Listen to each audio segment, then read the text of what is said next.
Sure, we'd love to know what you're here telling people about water today. Excellent. We're here talking about water as a precious resource. Absolutely. And this is our new motto that we just adopted this year: water, our most precious resource, Kavaya Kane. Kavaya Kane is a Hawaiian chant from the antiquities that speaks about the reverence that the original people of this land held for water. And really, water is personified and deified in the Hawaiian god Kane. And there is a chant that speaks about Kane and waters, the waters of Kane. And there's a display over there that we're sharing with the people. But basically, we're here to share the efforts that we're making towards sustainability and making sure that we can provide water, supply potable water to the people.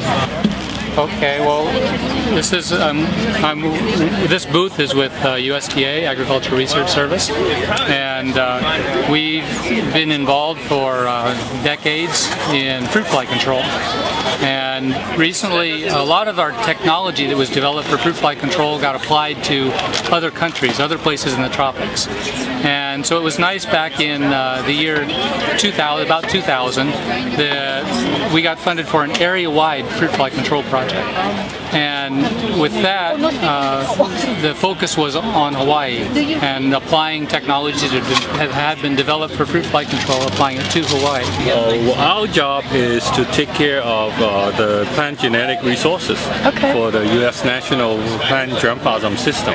You know, what you see over here is part of our collection. Mainly is tropical fruit and nut crops. Okay. That is relating to the breadfruit family.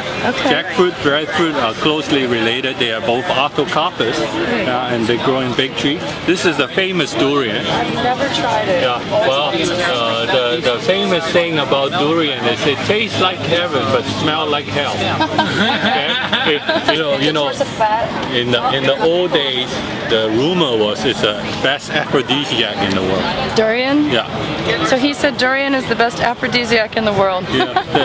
That's an old saying in Southeast Asia. It's say when the durian fruit fell from the tree, the skirts come up. Okay. That's an old saying, and it's not my saying now. So. Okay. So anyway. That's a big question. You're Master Gardeners, is that correct? Right. This is Hawaii Island Master Gardeners. We're volunteers that work with the UH Extension Office. We're there Tuesdays and Fridays 9 to 12. You can call 981-5199 and get information of gardening questions. And so that's what you provide. You'll answer any questions about gardening, or if we don't know, we'll look it up and you know, find the source for you. Yeah, we're here to serve basically gardeners. National. I'd like to mention that for anyone who's interested in gardening, you should look for Master Gardeners in your local area. If you're in Hawaii, you can call this number that she gave us.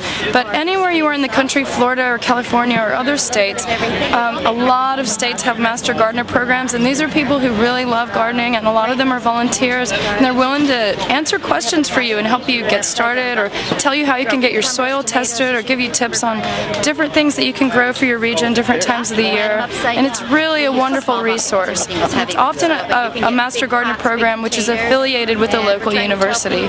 So please look that up and inquire and start growing your own garden at home. Thank you. Beetles reading. The rose beetle comes out from the soil at night. They live underground. They come up. They're going to be attracted to the light. They hit the light. They fall in the pan of water and they die. So we're eradicating the rose beetle that way, and we want to give credit to Lon Hawker. He's a local gentleman on this island, and he's the one that invented this, and he's given us the opportunity to demonstrate it today.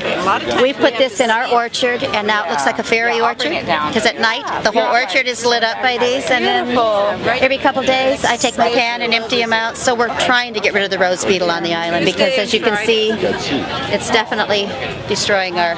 It looks like you're representing hydroponic farming. Yes. Could you tell us for a moment about what that means, hydroponic farming?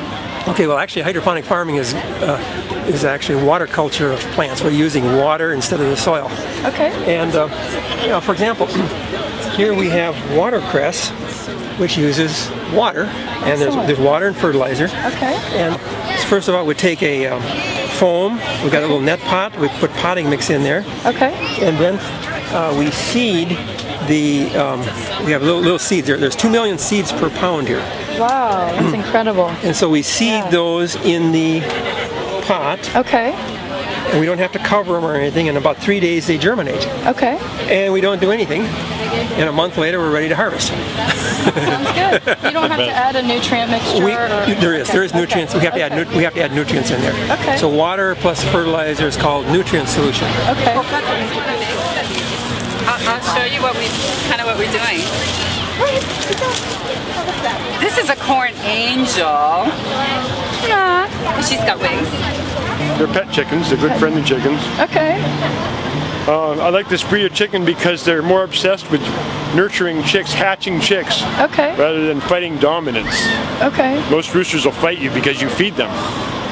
And these ones here are more into nurturing the chicks rather than fighting, playing rooster games. So what type are these? They're called silkies, Japanese silkies. Japanese silkies, okay. They're created by the Emperor of China.